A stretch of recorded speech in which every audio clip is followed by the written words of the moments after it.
Now we'll extend our discussion on this multiplication by t raised to n property.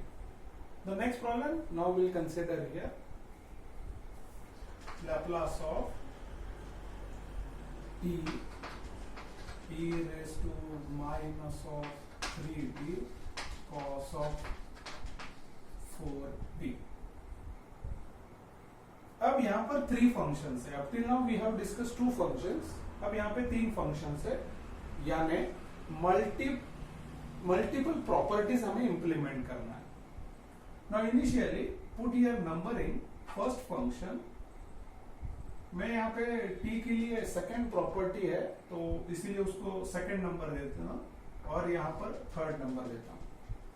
This is one option. और another way the numbering is like this: Laplace of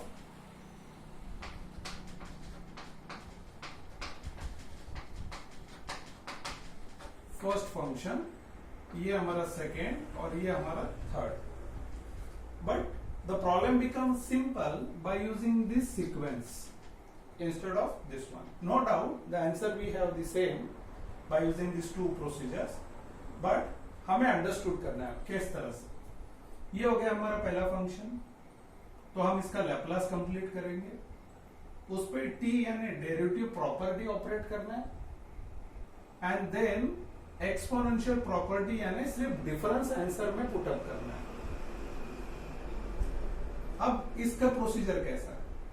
पहले cos का Laplace लेना है, फिर exponential property यानी difference add subtract करना है, और जो एक्सप्रेशन आएगा उस पे ये t प्रॉपर्टी यानी उस पे डेरिवेटिव परफॉर्म करना है.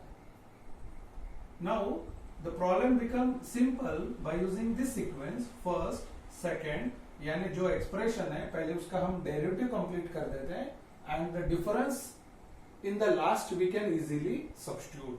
तो जो डिफरेंस है वो हम डिफरेंस प्रॉपर्टी सबसे लास्ट में पुट अप करेंगे.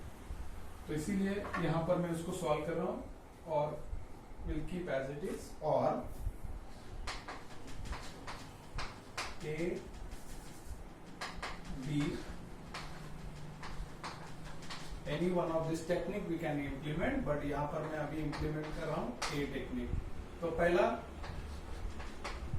f of t के लिए लाप्लास. now onwards आपने जो नंबरिंग पुटअप किया है डायरेक्टली उससे स्टार्ट कर दो. Laplace of cos of 4t, तो इसका लैप्लास है s अपॉन s² प्लस 16. अब जब मल्टीपल प्रॉपर्टीज है तो हमें आउटपुट को नंबर्स पुटअप करना है. f1 of s, f2 of s, f3 of s and so on. तो कॉस के लिए हो गया. अब हम उस पर t ऑपरेट करने वाले हैं. तो Laplace of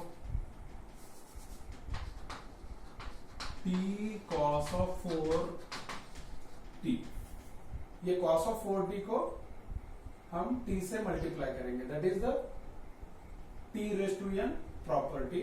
this is our second number, and then later on third will implement. अब इसका आउटपुट मुझे लिखना है -1 d/ds प्रीवियस आउटपुट यानी f1 ऑफ s. ये हमारा प्रीवियस आउटपुट है, तो इसको मैंने नंबर लिखा था f1, तो इसलिए मैंने वहां पे f1 ऑफ s लिख लिया. n इक्वल्स टू 1 है. t into f of t by using this become our output. अब यहाँ पे वैल्यू सब्स्टिट्यूट कर दो. f1 of s, this value. अब हमें इसका डेरिवेटिव लेना है. So perform the derivative by u upon v form. v function as it is, derivative of u, that is numerator, minus numerator as it is, derivative of denominator upon v square minus this simplification 16 minus of s square upon s square plus 16 bracket square. अब हमने T property उस F of T पे operate किया था पहले function पे। अब जो आउटपुट मिला है मैं उसको F2 नोटेशन दे देता हूं। अब फर्स्ट सेकंड हो गया, अब लास्ट एक्सपोनेंशियल उस पे ऑपरेट करना है। e raise to minus of 3t t cos of 4t। अब ये हमारा एफ ऑफ टी हो गया और उस पर एक्सपोनेंशियल प्रॉपर्टी, तो एक्सपोनेंशियल का आउटपुट हमेशा रहता है डिफरेंस, ऐड और सब्ट्रैक्ट। तो ये -3 है तो यहाँ पे +3 लिखना है। But instead of only F of S the previous output is F2, तो इसीलिए मैं यहाँ पे F2 रिप्रेजेंट कर देता हूं। अब ये जो F2 है प्रीवियस वैल्यू, उसमें s की जगह s+3 रिप्लेस करना है,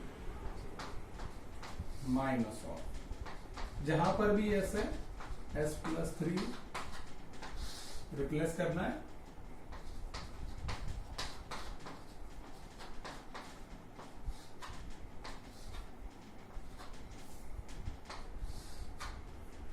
So this complete the expression with this two properties.